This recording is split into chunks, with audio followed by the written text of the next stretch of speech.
Bib, agamanya Nabi Adam apa, dan apakah Nabi Adam sampai Nabi Isa juga menjalankan sholat? Oke. Dalam keyakinan kita sebagai seorang muslim, bahwa semua nabi dan rasul sejak Adam sampai Isa dan kemudian disempurnakan oleh Nabi Muhammad yang jumlahnya dalam riwayat 124.000 itu adalah muslim. Karena dalam Al-Quran surat Ali Imran ayat ke-19 Allah tegaskan, inna dina indallahil Islam.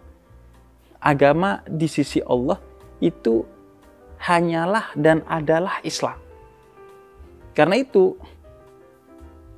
semua nabi dan semua rasul itu seorang muslim, dan mereka yang tidak mengikuti ajaran semua nabi dan semua rasul itulah yang disebut sebagai orang-orang kafir. Fir'aun, Namrud, dan lain sebagainya, mereka itu kafir. Ini juga sekaligus penegasan dari Tuhan bahwa Tuhan itu konsisten dengan apa yang disebut dengan kebenaran. Sejak awal manusia sampai kelak kiamat, kebenaran itu hanya satu.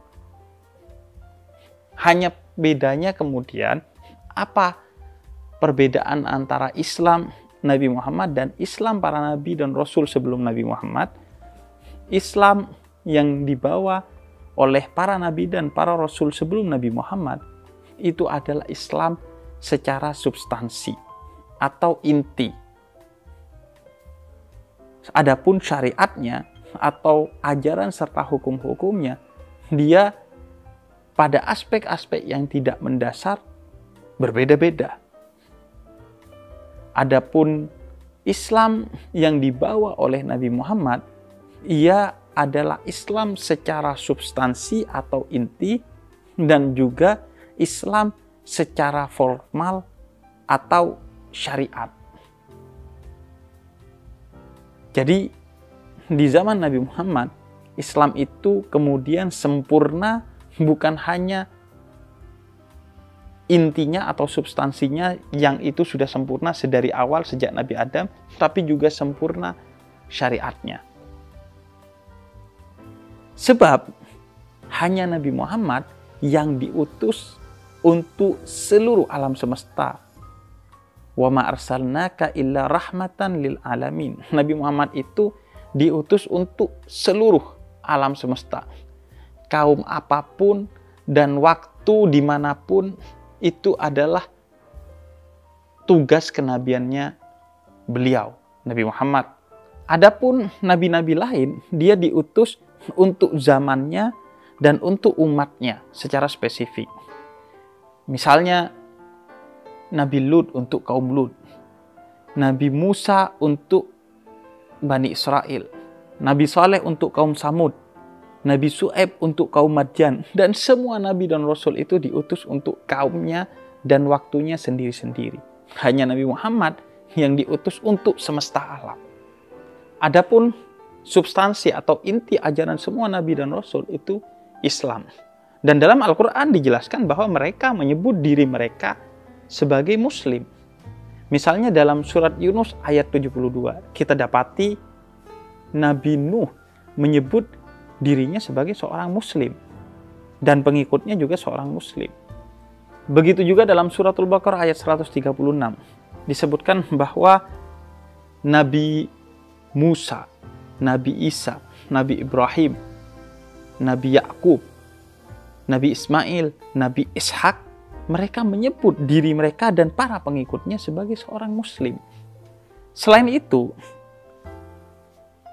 syariat-syariat yang mendasar itu juga telah ditetapkan kepada nabi-nabi sebelum Nabi Muhammad, seluruh nabi.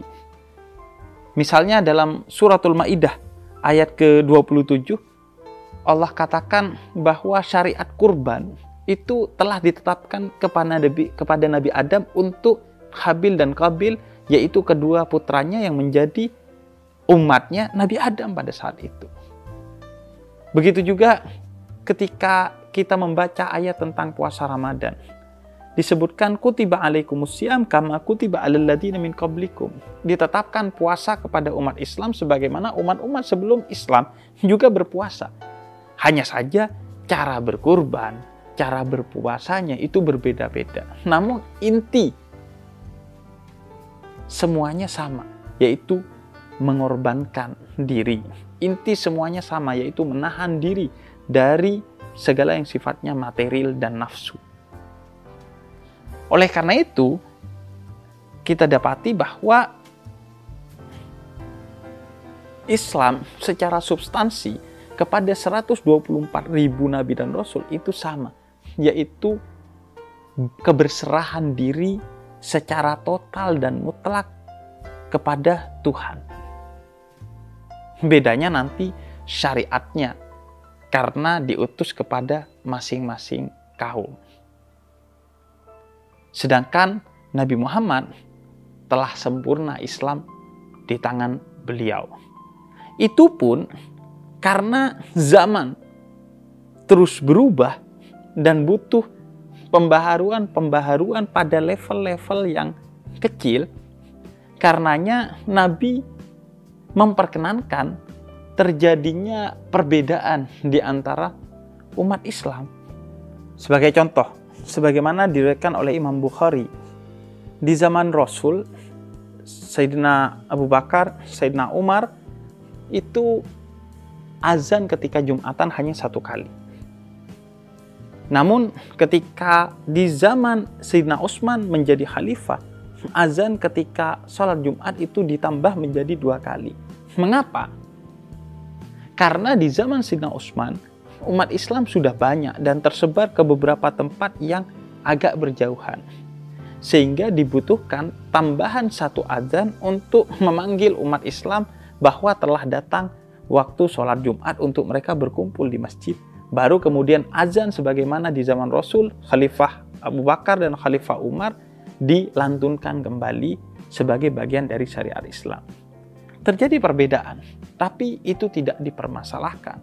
Karena perbedaan itu diperkenankan pada aspek-aspek yang ijtihadi, yang memang diperkenankan, dan itu bukan bersifat substansi atau inti. Adapun dalam hal-hal yang sifatnya mutlak, dalam perkara-perkara yang sifatnya inti atau substansi, maka sama Islam itu sejak Nabi Muhammad sampai akhir zaman, tidak boleh ada perbedaan. Misalnya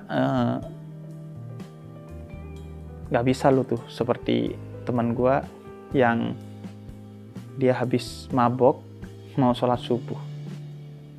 Mungkin dia ingin bertaubat dan kemudian sama imam di kampung gue sebelum dia masuk masjid ditanya, karena dia udah curiga nih orang mabok, mau ngapain lo kemari? Sholat subuh. Berapa rakaat sholat subuh? 3 rakaat kata dia. Ya udah pulang. Berarti mabok. Nggak bisa tuh lo nambah sholat subuh dari 2 rakaat ke 3 rakaat karena wah lagi seger-segernya gitu. Nggak bisa. Itu mutlak tuh. Itu nggak bisa diubah-ubah. Nggak ada perbedaan dalam hal itu. Tapi lucunya ketika dia kembali tuh si teman yang mabok ini ketemu dengan orang yang mau sholat subuh. Terus dia tanya, mau kemana lo? Mau sholat subuh. Berapa rakaat subuh? 2. Pulang.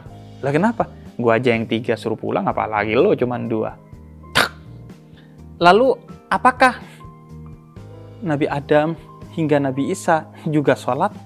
Dalam berbagai riwayat termasuk dalam Al-Quran diceritakan bahwa mereka juga sholat. Karena as-sholatu imaduddin. Sholat itu tiangnya agama. Semua agama itu memiliki ritual sholatnya masing-masing. Oleh karena itu kita dapati misalnya dalam suratul Maidah ayat ke-12 dikisahkan Nabi Musa bersama kaumnya itu juga sholat. Dan dalam surat Maryam ayat 31 Allah juga katakan bahwa Nabi Isa dan para kaumnya juga melakukan sholat. Jadi sholat itu adalah ajaran yang juga dilakukan oleh para nabi dan para rasul sebelum Nabi Muhammad. Hanya saja bedanya cara dan jenis sholat mereka.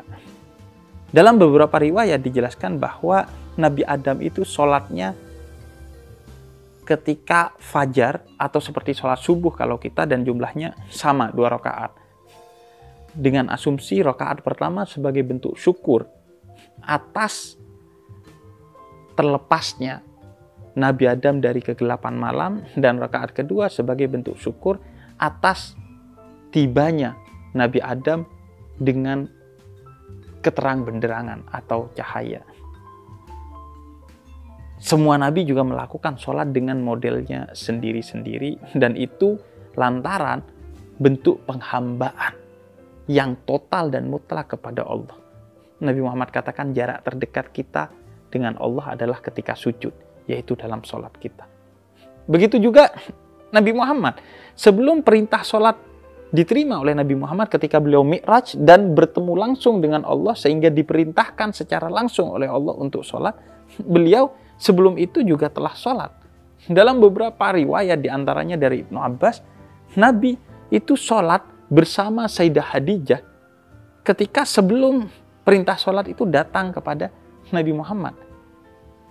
Sehingga ketika Nabi itu sedang Isra sebelum Mi'raj, Nabi berhenti di Baitul Maqdis, Nabi sholat di sana sebanyak 2 rakaat yang menurut para beberapa riwayat itu adalah sholat tahiyatul masjid. Jadi sholat itu adalah ajaran yang telah dilakukan oleh semua nabi dan semua rasul. Karena itu Nabi juga pernah katakan bahwa perintah Nabi Muhammad di awal-awal dalam riwayat Ibnu Abbas itu adalah sholat. Kemudian yang kedua berkata jujur, dan yang ketiga menjaga harga diri. Jadi Anda kalau suka hoax dan tidak punya harga diri, Anda bukan seorang muslim yang sejati, karena itu yang paling dasar bagi seorang muslim.